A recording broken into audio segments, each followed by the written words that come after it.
First ever factory outlet Mukunda jewelleries KBHP Somajiguda Suchitra Hanamkonda Kothapet Chandanagar Khammam. నమస్తే అమ్మా. నమస్తే అమ్మా. కార్తీక మాసంలో చాలా చాలా పర్వదినాలు ఉన్నాయి. అవునమ్మా. అవన్నీ ఒకసారి లిస్ట్ మనం గుర్తు చేసుకొని హ్మ్. ఏ రోజు ఏమేం చేయాలో శ్రద్ధగా ఈ రోజుల్ని ఎలా సద్వినియోగం చేసుకోవాలో తెలుసుకుందాం అమ్మ. ఎందుకంటే మాసంలో మాసం కార్తీక మాసం అంటారు. సంవత్సరం పొడుగున చేయకపోయినా కొన్ని పుణ్య కార్యక్రమాలు కనీసం ఈ మాసంలో అయినా చేయాలంటారు కదా. అమ్మా, కార్తీక మాసం హరిహరులిద్దరికీ ప్రీతిపాత్రం. హ్మ్. శివుడి కంటే పార్వతికి ఇష్టమే, మరి హ్మ్. విష్ణుమూర్తికి ఇష్టం అంటే లక్ష్మీదేవికి ఇష్టమే. హ్మ్. ఇంకా అది ఇష్టం కాందెవరికి? యా. వీళ్ళందరినీ మించి మళ్ళీ ప్రత్యేకంగా మనం ఆరాధన చేసే పద్ధతి ఒకటి ఉంది. హ్మ్. షణ్మత స్థాపనాచార్యులు అని శంకర్లను అంటారు కదా. హ్మ్. అందులో 6 మతాల్లో ఒకటి కౌమారం. కౌమారం అంటే కుమారస్వామికి సంబంధించింది కనుక కుమారస్వామికి ప్రీతిపాత్రమైంది. ఎందుకంటే ఇది కార్తీక మాసం, హ్మ్. ఆయన కార్తికేయుడు.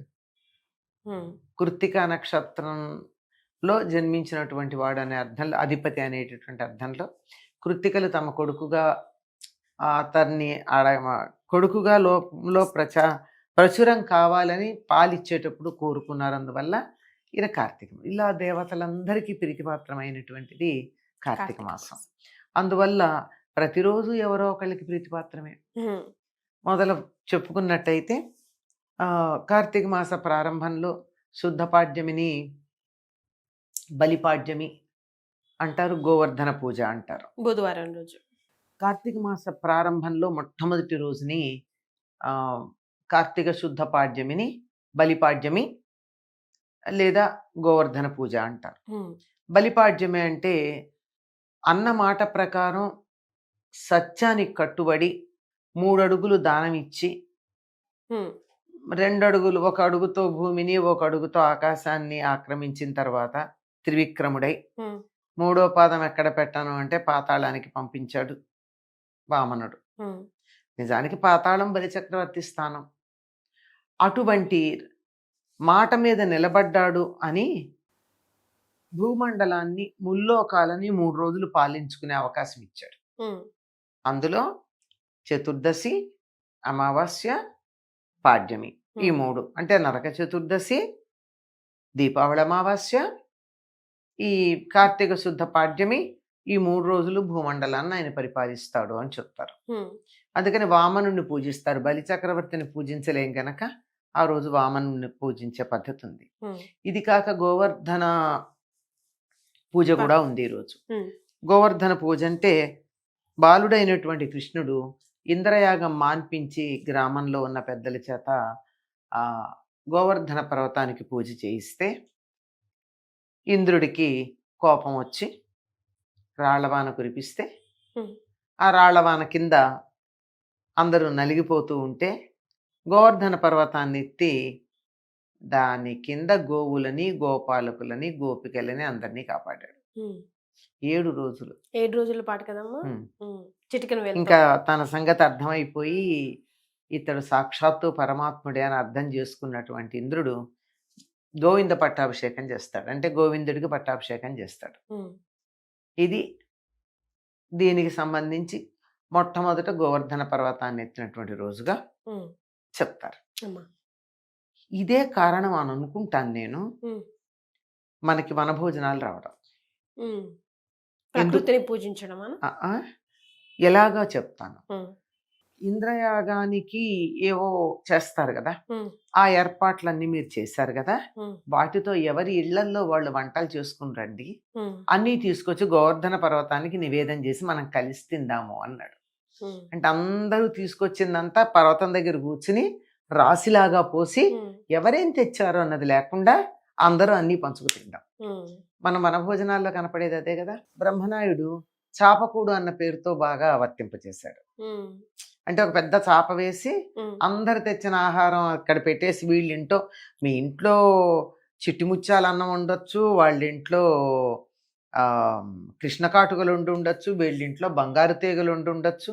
ఇవన్నీ ఒకప్పుడు మన దేశంలో ఉండేటటువంటి బియ్యం వడ్ల జాతులమ్మ అని చెప్పేవన్నీ. అదే కదా. కర్పూర భోగాలు ఉండొచ్చు, హ్మ్. ఇన్ని హ్మ్. ఇలాంటివన్నీ కలిపి ఎవరింట్లో ఏది వండినా తీసుకొచ్చి అంతా రాశిగా పోసేసి దాన్నంతా అందరూ సమానంగా తినడం. ఉమ్, ఇది అన్నకూట ఉత్సవం. ఉమ్, ఈ అన్నకూట ఉత్సవాన్ని చాపకూడు అని బ్రహ్మనాయుడు చేయించాడు పల్నాటి రాజ్యంలో. ఉమ్, మొట్టమొదటి అన్నకూట ఉత్సవం చేయించినటువంటి బలరాముడు ఉమ్. కృష్ణుడి యొక్క సారథ్యంలో. కనుక మరి అక్కడి నుంచే వచ్చిందేమో ఈ సమయంలో వన మహోత్సవాలు చేసుకోవడం అని నాకు అనిపిస్తూ ఉంటుంది. అమ్మా. సరే, వాటికి ఏదో చాలా ప్రత్యేకత ఉందనుకో, వన మహోత్సవాలు ఎందుకు చేసుకుంటాం, ఏ సామాజిక స్పృహ ఏమిటి, ఆరోగ్య స్పృహ ఏమిటి, ఆధ్యాత్మిక స్పృహ ఏమిటి దాంట్లో అనేటటువంటి తర్వాత అమ్మా. ఇది మొదటిది. ఆ తర్వాత మర్నాడు వచ్చేటటువంటిది విధియ భ్రాతృద్వితీయ అంటారు. ఉమ్, భ్రాతృద్వితీయ, దీన్నే యమద్వితీయ అని కూడా అంటారు. ఉమ్, 24 గంటలు ప్రతి క్షణం కర్తవ్యనిష్టలో ఉండేటటువంటి యముడు ఉమ్, సోదరి యమున, వీళ్ళిద్దరు కవలలు, ఎన్నాళ్ళకి తన ఇంటికి రావట్లేదు, ఒక్కసారి కూడా రావట్లేదని బతిమాలితే బతిమాలగా బతిమాలగా బతిమాలగా యముడు ఒకరోజు వాళ్ళ చెల్లెలు ఇంటికి వెళ్ళాడు. ఉమ్, ఆ వెళ్ళినటువంటి రోజు ఏమిటంటే కార్తీక శుద్ధ విద్య. ఉమ్. విద్య. ఉమ్, విధి అంటే రెండో రోజు, అమ్మా. ద్వితీయ. ఉమ్, ఆ రోజు ఆవిడ అన్నగారికి వంట చేసి పెట్టింది. ఉమ్, అందుకే ఈరోజు సాధారణంగా అక్క చెల్లెళ్ళ ఇంటికి వెళ్ళి వాళ్ళ ఇంట్లో భోజనం చేయమని చెప్తారు. ఉమ్, అక్కడ ఉండి ఉమ్. మర్నాడు సోదరి తృతీయ, ఆ రోజు ఆవిడికి బహుమానాలు ఇచ్చి వచ్చాడు ఒక 1 నైట్ స్టే చేయాలి అయితే అన్న చెల్లెలు ఇంట్లో అక్కింట్లో. అనే నాకు అర్థమైంది. ఉమ్, అది చదివితే నాకు అర్థమైన విషయం అది. అమ్మా. భ్రాతృద్వితీయ, సోదరి తృతీయ, తృతీయ. ఉమ్, లేకపోతే భగిని తృతీయ. ఉమ్, దీన్ని భగిని హస్త భోజనం అని చెప్పి ఆ విధి నాడే అన్నగారి చెల్లెలకి బహుమానాలు ఇవ్వడం కూడా మనం చేసి అయిపోయింది, భగిని హస్త భోజనం అయిపోయింది అనుకుంటాం. ఉమ్, ఇది ఈ 2 కార్యక్రమాలు. దీనికి యమునని, నాకు భోజనం పెట్టావు, చాలా ఆనందంగా ఉంది, ఏదైనా వరం ఇస్తాను అన్నాడు. అది దానికి ప్రతీకగా అన్నదమ్ములు అక్క చెల్లెళ్ళకి బహుమానాలు ఇస్తారు. ఇప్పుడు ఉమ్. ఆవిడ చేతి వంట తిని స్విగ్గీలో ఆర్డర్ ఇచ్చి పెడితే అది అవ్వదు, మరే తను వండి పెట్టాలి. స్వహస్తాలు. వండేటప్పుడు ఏ ఆలోచన ఉంటుందో ఆ ఆలోచన తిన్నవాళ్ళ మనస్సు మార్పు చెందడానికి పనికొస్తుంది. ఉమ్, అందుకని అన్నగారి మీద ప్రేమతో రాక రాక వచ్చాడు, ఇప్పుడు ఇలా వస్తే బాగుండని ప్రేమగా అనుకుంటూ ఉంటుంది గనక భోజనం బాగుంటుంది. ఉమ్, ప్రేమ పెట్టిందనమాట. అమ్మా. అడిగితే అంటుంది, ఒక వరం అడిగితే, నువ్వెప్పుడు కఠినమైన పనులే చేస్తుంటే. నీ కర్తవ్యమే కఠినమైంది, ఉమ్, అందువల్ల ఈరోజు ఎవరైతే తన అక్క చెల్లెళ్ళ ఇళ్ళకి వెళ్ళి ఆవిడ చేతి వంట తింటారో వాళ్ళకి అపమృత్యు భయం లేకుండా చూడమని అడిగింది. ఉమ్, వాళ్ళెవరూ కూడా మనకి దేవతలు వాళ్ళందరూ వరాలు కోరుకున్నారంటే 10 మందికి ఉపయోగపడేవి కోరారు, కానీ వాళ్ళ సొంతానికి ఏం కోరుకోరు. అమ్మా. ఉమ్, అలా ఆ రోజు తప్పనిసరిగా ఉమ్, అక్క చెల్లెళ్ళ ఇళ్ళకి వెళ్ళాలని, భోజనం చేయాలని, మర్నాడు వారికి కానుకలు అవి ఇచ్చి రావాలని చెప్తారు. ఉమ్, ఇది 4వ రోజు. ఇలా 3వ రోజు అయిపోయింది. చతుర్థి ఉంది. ఉమ్, చతుర్థి నాగుల చవితిగా చేస్తాం. ఉమ్, పుట్టలో పాలు పోసుకోవడం, ఉమ్, తప్పనిసరిగా పుట్టలో పాలు పోస్తారు. చాలా నియమనిష్టలతో పోస్తారమ్మా. ఉమ్, మామూలప్పుడు మడి ఆచారాలు పాటించినటువంటి వాళ్ళు కూడా ఉమ్, రేపు నాగుల చవితి అంటే వాళ్ళ ఇంట్లో ఉన్న బొంతలు, రగ్గులు, పరుపులు కూడా ఎండల్లో వేసేసి అన్నీ తడిపి అన్నీ ఆరేసి రేపు సాయంకాలం పుట్టలో పాల వ్యవహారం అయ్యేదాకా ఏమీ తగలకుండా చాలా మడిగానే ఉంటారు. ఉమ్, చాలా. ఎందుకంటే మిగిలిన దేవతలందరినీ పూజించేది అక్కడ దేవుడు ఉన్నాడన్న భావన మనసులో పెట్టుకున్న విగ్రహంలో. ఉమ్. కానీ నాగుల చవితి అట్లా కాదు కదా. ప్రత్యక్షం. ఇది నాగుల చవితి. ఉత్థాన ఏకాదశి అంటే లేచేటటువంటి ఏకాదశి. ఉమ్. యోగ నిద్రలో ఉన్న యోగ విషయం. నిద్రలో ఆషాఢ శుద్ధ ఏకాదశి నాడు యోగ నిద్రలో ప్రవేశించినటువంటి విష్ణువు ఉమ్, 4 నెలలు అయ్యేటప్పటికీ కార్తీక శుద్ధ ఏకాదశి నాడు మేలుకుంటాడు. ఉమ్, ఇది ఉత్థాన ఏకాదశి. ఉమ్, అంచేత అసలు ఏకాదశులన్నీ పవిత్రమైనవే, వాటిని చాలా జాగ్రత్తగా ఉపవాసాధికాలతో ఆ ఏకాదశిని సద్వినియోగం చేసుకుంటూ ఉంటారు అందరూ. ఉమ్. ఇది మరీ ముఖ్యంగా ఉత్థాన ఏకాదశి చాలా పవిత్రమైనదిగా చెప్తారు. ఏం చేయాలమ్మా ఈరోజు?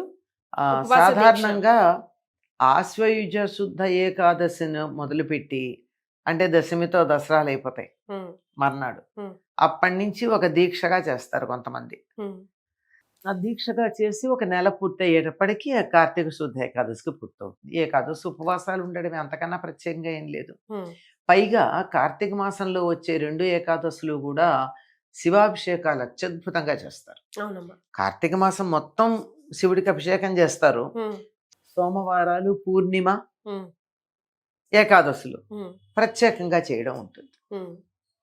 శివాభిషేకం చేయాలి. తప్పనిసరిగా చేస్తారమ్మా. ఎస్. చాలా మంది విష్ణువుని పూజిస్తారు. ఏకాదశి విష్ణువుకు సంబంధించినటువంటి తిథి. దానికి హరివాసరం అనే పేరే ఉంది ఏకాదశికి. కనుక విష్ణువుని అర్చించడం కూడా ఉంటుంది ఆ రోజు. ఇది అయిపోయాక చాలా ప్రధానమైంది కార్తీక శుద్ధ ద్వాదశి. క్షీరాబ్ది ద్వాదశి. దీన్ని క్షీరాబ్ది ద్వాదశి అంటారు. ఏంటమ్మా ఈ రోజు ప్రత్యేకత? క్షీరాబ్ది అంటే ఏమిటి? పాల సముద్రం. క్షీరాబ్ది ద్వాదశి అంటే పాల సముద్రానికి సంబంధించిన ద్వాదశి. ఏమిటది పాల సముద్రానికి సంబంధించింది? దేవతలందరూ మేల్కుంటున్నటువంటి విష్ణువు దగ్గరికి వెళ్ళడానికి సిద్ధంగా ఉండి ఆయన ఇల్లు ఉండేదేమో పాల సముద్రంలో గనక దీపాలు పెట్టుకుని అక్కడ నిలబడతారట. అంటే ఏకాదశి కన్నా ముందే వస్తుందా ఇది? ఏకాదశి తర్వాత వచ్చే ద్వాదశి. ఓకే. ఏకాదశి 11, ద్వాదశి 12, ద్వాదశ 12. మరి ఆల్రెడీ ఆయన లేస్తారు కదా, మీరు దేవతలందరూ ఆయనను వెల్కమ్ చేయడానికి రెడీగా దీపాలు పెట్టుకొని ఉన్నంటే ఆయన ఆల్రెడీ ఏకాదశి రోజు లేచేస్తారు కదమ్మా. అమ్మా, మన తేదీలు వేరును వాళ్ళ లెక్కలు వేరు కదా. మనకు ఒక సంవత్సరం అయితే వాళ్ళకు ఒక రోజు. అంతే కదా. మనకు ఒక రోజులో ఒక రోజు గడిస్తే వారికి ఒక గంట గడిచినట్టు. మనకి ఎన్ని ఉంటాయమ్మా సంవత్సరంలో? పక్షాలు 24, 12 నెలలు 24 పక్షాలు. రోజులో గంటలు ఎన్ని ఉంటాయి? 24. కృష్ణపక్షం రాత్రి, శుక్లపక్షం పగలు. సో క్షీరాబ్ది ద్వాదశి ప్రత్యేకత ఆయన మేలుకోవడానికి దేవీ దేవతలందరూ రెడీగా ఉంటారు కాబట్టి మనం కూడా ఆయన దర్శనార్థం ఆలయానికి వెళ్ళి ఆయన సందర్శన కోసం వెయిట్ చేయాలి. రైట్. అసలు ఏదైనా ఓర్పు లేనిదే ఓర్పు ఉన్న తర్వాత వచ్చిన ఫలితం మధురంగా ఉంటుంది. Waiting waiting waiting waiting finally done అన్నట్టు. అప్పుడు కార్తీక పౌర్ణమి లాస్ట్. కార్తీక పౌర్ణమిని త్రిపురి పూర్ణిమ అంటారు. అమ్మవారు ఆ రోజున స్వామివారి కోసం పూజ చేసిందని, త్రిపురాసుర సంహారానికి వెళ్ళినటువంటి శివుడు క్షేమంగా రావాలని పూజ చేసిందని చెప్తూ ఉంటారు. త్రిపురి పూర్ణిమ అప్పుడు 365 ఒత్తులు బాగా ఫేమస్ కార్తీక మాసంలో. ఇదొకటి చాలా మందికి బాగా లోకంలో వ్యాప్తి చెందింది. 365 ఒత్తులు దేనికి అంటే, ఒకవేళ ఎప్పుడన్నా నేను దీపం పెట్టడం మర్చిపోయి ఉండొచ్చు, లేదా నాకు పెట్టడానికి వీల్లేని పరిస్థితులు వచ్చి ఉండొచ్చు, ఊర్లో ఉండకపోవడం, అట్లా అదే ఉంటాయి, ఏదో ఒకటి ఉంటాయి, రకరకాల కారణాలు. ఎప్పుడైనా ఏదో కారణంగా దేవుడి దగ్గర దీపం పెట్టడం ఇబ్బంది కలిగినా అవన్నీ లెక్కకు సరిపోతాయి. దీనికి ఇంకో సిద్ధాంతం కూడా చెప్తారు, చాలా ఆశ్చర్యకరంగా అనిపిస్తుంది నాకు. రోజు ఇంట్లో మగవాళ్ళు కదా పూజ చేస్తారు కదా, చెయ్యాలి. మరి ఆడవాళ్ళకి దీపం పెట్టిన ఫలితం కావాలిగా. అందుకని కార్తీక మాసంలో 365 రోజులకి 365 ఒత్తులు పెట్టి వెలిగించమని చెప్పారు. దీనికి ఒకళ్ళు అన్నమాట, పొద్దున సాయంకాలం కదండి, 365 × 2 అన్ని పెట్టాలా? అన్ని ఒత్తులు పెట్టాలి. అయ్యో, మనిషికి ఒకటి. ఇంట్లో ఎంతమంది ఉంటే అంత అన్ని 365 అంతే. అదే ఇప్పుడు అదే అంటున్నా, భర్త కోసం చేస్తే భార్య ఇలా అంటే ముందర భార్య చేయడం మాట నుంచి ఒక పూటే 365 అయితే ఒకరి పూటే కదా ఒత్తులు పెట్టింది, రెండో పూట దీపం ఎట్లా మరి?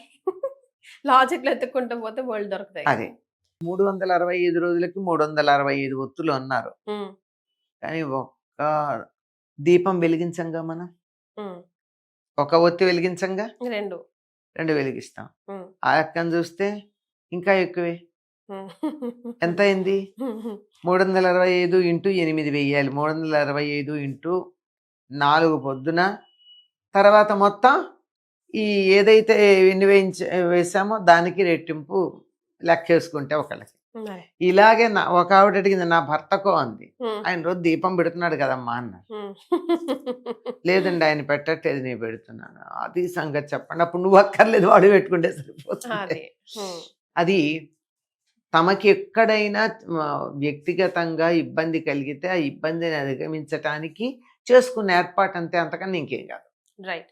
సో అసలు 365 వత్తులు లేదా ఒక వత్తు ఏదైనా మనం వెలిగిస్తున్నాం కార్తీక పౌర్ణమి రోజు అనుకోండమ్మా. ఉమ్. ముఖ్యంగా ఉసిరి దీపం కూడా వెలిగిస్తూ ఉంటాం అవును, కదా! కార్తీక పౌర్ణమి నాడు ఉసిరికాయ మీద దీపం పెట్టి హ్మ్. సాధారణంగా ఏం చేస్తారంటేనమ్మా, కార్తీక మాసం వచ్చినప్పటి నుంచి హ్మ్. ఉసిరికాయ మీద బొడ్డు పువ్వొత్తు. ఒత్తేస్తారు. హ్మ్. బొడ్డు ఒత్తేసి వెలిగిస్తారు. హ్మ్. అప్పుడు ఆ కాస్త వేడెక్కుతుంది. ఎందుకంటే ఒత్తి కింద వేడి ఉండదు, పైన ఉంటుంది గాని హ్మ్. గమనిస్తే. హ్మ్. కానీ కొద్ది వేడి కిందకి వెళ్తుంది కదా. హ్మ్. నెయ్యో ఏదో డిప్ చేస్తే ఆవు నెయ్యే పెట్టాలంటారు. హ్మ్. బొడ్డు ఒత్తే వేస్తారు. హ్మ్. ఈ బొడ్డు ఒత్తి వేసి ఉసిరికాయ మీద దీపం అలా పెడతారు కదా. హ్మ్. కొద్దిగా అది వేడెక్కుతుంది. ఉడికినట్టు వేడెక్కినట్టు అవుతుంది. దాన్ని నూరేసి ఒంటికి రాచుకుంటారు మర్నాడు. ఓహ్! తినకూడదా? రాచుకోవాలా? అమ్మ మరి ఇప్పుడు కార్తీక మాసంలో దీపారాధనకి చాలా ప్రాధాన్యత ఇస్తాం కాబట్టి, దీపాలు ఎలాగో వెలిగిస్తూ ఉంటాం కాబట్టి, మనం పఠించాల్సిన మంత్రం ఏదైనా ఉంటుందా? దీపారాధన చేసేటప్పుడు? అమ్మ, తప్పనిసరిగా దీపం వెలిగించేటప్పుడు సాధ్యం త్రివర్తి సంయుక్తం వహ్నినా యోజితం మయ గృహాణ మంగళం దీపం త్రైలోక్య తిమిరాపహ అని చెప్తాం మనం. హ్మ్. సాధ్యం త్రివర్తి సంయుక్తం. ఆజ్యం అంటే నెయ్యితో కూడుకున్నటువంటిది. త్రివర్తి సంయుక్తం 3 పొరలు కలిగినటువంటి ఒత్తితో కూడుకున్నటువంటిది. హ్మ్. వహ్నినా యోజితం మయ, అగ్నితో నా చేత వెలిగించబడినటువంటిది. గృహాణ మంగళం దీపం, మా ఇంట్లో ఉండే శుభప్రదమైన దీపం ఏదైతే ఉందో అది త్రైలోక్య తిమిరాపహ, 3 లోకాల్లో ఉన్నటువంటి చీకట్లని పోగొడుతుంది. హ్మ్. త్రైలోక్య తిమిరాపహం అని కూడా చెప్తాం. 3 లోకాల్లో ఉన్న చీకట్లను పోగొట్టాలి అని. అంటే మనకి ఎంత ఆశ అంటే ముత్యమంత దీపం పెట్టి 3 లోకాల చీకట్లు పోవాలని అడుగుతున్నాం. ఎందుకంటే తప్పు లేదు అమ్మ. ఇందులో. నేను అడిగింది నా స్వార్థమైతే తప్పు కానీ, అందరికీ మేలు కలగాలని అడిగేటప్పుడు ఎంత అడిగినా తప్పులేదు. మరి. 10 మంది మేలు కోసం ఏమడిగినా తప్పులేదు. హ్మ్. కనుక ఎంత భావన, ఎంత విశాలమైనటువంటి భావన అంటే, నాకే కాదు మేలు ప్రపంచమంతా కలగాలి అని కోరుకునేటటువంటి భావన ఉంది. ఈ మాట చెప్పుకుంటాం. ఇంకా కావాలంటే దీపాన్ని ఆరాధించేటప్పుడు దీపం జ్యోతి పరం బ్రహ్మ, దీపం సర్వతమోపహం, దీపేన సాధ్యతే సర్వం, సంధ్యాదీపం నమోస్తుతే అని సంధ్యాకాలం పెట్టేప్పుడు చెప్తాం. సంధ్యాదీపం అంటే సాయంకాలం దీపం అవుతుంది కదా, పొద్దుడు దీపం అవ్వాలి. మరి. అందుకని ఏం చెప్తామంటే దీపలక్ష్మిర్ నమోస్తుతి, హ్మ్. దీపలక్ష్మికి నమస్కారం చేస్తున్నాం అంట. ఎందుకంటే లక్ష్మీదేవి సాక్షాత్తు దీపం యొక్క స్వరూపం అని చెప్తారు. హ్మ్. నీవు ఎక్కడెక్కడ ఉంటావు అని అడిగినప్పుడు లక్ష్మీదేవి తాను ఉంటానని చెప్పినటువంటి ప్రదేశాల్లో ప్రధానమైనటువంటిది ఆవునేతితో వెలిగించినటువంటి దీపం. అమ్మ. కానీ ఒక్క కార్తీక మాసంలో మాత్రం తైలే అంది. హ్మ్. తైలి అంటే నువ్వుల నూనె, హ్మ్. తెలల్లోంచి వచ్చింది. హ్మ్. కనుక నువ్వుల నూనెలో ఉంటానంది. అందుకని మనం కార్తీక మాసంలో సాధారణంగా నువ్వుల నూనెతోనే దీపాలు వెలిగిస్తాం, మామూలుగా వెలిగించే దీపాలు. హ్మ్. ప్రత్యేకంగా తులసి దగ్గర వెలిగించేది కానీ, దేవుడి దగ్గర వెలిగించేది కానీ, ఆవునేతి దీపం వెలిగించినా మామూలుగా మనం అత్యధిక సంఖ్యతో పెట్టే దీపాలన్నీ కూడా నువ్వుల నూనెతోనే పెట్టడం ఈ నెలకి ప్రత్యేకం. కార్తీక పౌర్ణమి వరకు చెప్పుకున్నాం కదమ్మా. ఆ తర్వాత వచ్చే ప్రధానమైన రోజులు కూడా ఒకసారి గుర్తు చేస్తారా? ఆ తర్వాత మాట ఉంచండమ్మా. ఆ తర్వాత వచ్చేది ఒక మళ్ళీ ఏకాదశి. హ్మ్. అది కాక హ్మ్. కార్తీక మాసంలో వచ్చేటటువంటి సోమవారాలన్నీ చాలా విశిష్టమైనవి. హ్మ్. ప్రతి సోమవారం కూడా తప్పనిసరిగా శివాభిషేకాలు చేస్తారు. హ్మ్. ఎంతో మంది సోమవారాలు ఉపవాసాలు ఉంటారు. హ్మ్. ఇలా ప్రతిరోజు కూడా ఏదో ఒక విశేషం కలిగినటువంటి మాసం కార్తీక మాసం. హ్మ్. నోములు, వ్రతాలు అన్నీ అయితే ఇంకా అన్నీ కామన్‌గా మొదలుపెట్టి చేసుకుంటుంటారు. చేసుకుంటూ ఉంటారు. ఎక్కడెక్కడో ఎప్పుడెప్పుడో చేద్దాం అనుకున్న వ్రతాలు, నోములన్నీ కూడా కార్తీక మాసంలో చేస్తారు. ఎందుకంటే మిగిలిన మాసాల్లో చేసిన దానికన్నా ఈ మాసంలో చేసింది ఏదైనా ఎక్కువ ఫలితం ఉంటుంది. అమ్మ. అందువల్ల మనం ఎంత జాగ్రత్తగా ఉండాలమ్మా. హ్మ్. మంచి పనులు చేస్తే ఎక్కువ ఫలితం ఉంటుంది. హ్మ్. ఏదైనా చెడ్డ పని చేస్తే ఎక్కువ. అందువల్ల అస్సలు చెడ్డ పనులు చేయకుండా ఉండడం మన కోసం, మన శ్రేయస్సు కోసం మనం చేయాల్సినటువంటి పని. హ్మ్. ఈసారి కార్తీక పౌర్ణమి స్వాతి నక్షత్రంలో కలిసి రావట్లేదు కాబట్టి కొత్తగా నోములవి పట్టొద్దు అంటున్నారమ్మా. ఏమిటో స్వాతి నక్షత్రానికి అంత ప్రాధాన్యత? స్వాతి నక్షత్రం కాదమ్మా. ఉమ్, లెక్క ఏమిటి అంటే ఉమ్, మనకి ఉండవలసినటువంటిది ఒక నెలకు ఆ పేరు రావడానికి పూర్ణిమ నాడు ఉమ్, ఏ నక్షత్రంలో చంద్రుడు ఉంటే ఆ నెలకు ఆ పేరు వస్తుంది. ఉమ్, కృత్తికా నక్షత్రంలో ఉంటే కార్తీక మాసం, ఉమ్, అంతే. కృత్తికా నక్షత్రంలో ఉండాలి, అంతేగాని వేరే నక్షత్రాల సంబంధం ఏముంది నాకు అర్థం కాల. ఉమ్. పౌర్ణమి రోజు, కార్తీక పౌర్ణమి రోజు స్వాతి నక్షత్రం ఉన్న రోజు ఉంటేనే కొత్తగా నోములు అవి పట్టిస్తూ ఉంటారు కదమ్మా, ఆ సంగతి. నాకు తెలియదమ్మా అట్లా. ఆ, నిజం చెప్తున్నా, నేనే చెప్తున్నా. నేను చెప్తున్నా. కృత్తిక తర్వాత వచ్చే నక్షత్రం స్వాతి, అంతే కదా. ఉమ్, రాత్రి పౌర్ణమి ఉన్నప్పుడు కదా లెక్క మనకు వచ్చేది. ఉమ్. రాత్రి పౌర్ణమి ఉన్నప్పుడు రాత్రి కృత్తికా నక్షత్రంలో చంద్రుడు ఉంటే ప్రశస్త, కృత్తికా నక్షత్రం వెళ్ళిపోయాక పౌర్ణమి ఉంటే దాన్ని కార్తీక పూర్ణిమ అంటారా? అదే కదన్నమాట. ఇక్కడ ఏదో చిన్న అంటే మర్నాడు మొదలు పెట్టడానికో లేకపోతే ముందో గనకో అలాంటి ఏదో ముహూర్తాలు పెట్టుకోవడానికి ఏదన్నా ఉపయోగమేమో ఎవరికన్నా నక్షత్రాలు. అది ఆ ముహూర్తాలు చూసి అన్ని పెట్టేటటువంటి జ్యోతిష పండితులకు తెలియాలి.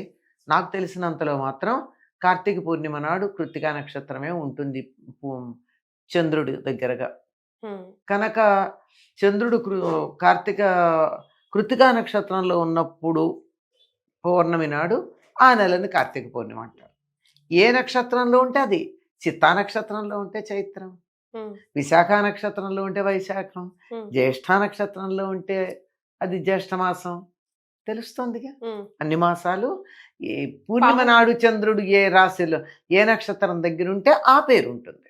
పూర్ణిమ రోజు పర్టికులర్ పూర్ణిమ నాడే, పూర్ణిమకే సంబంధం.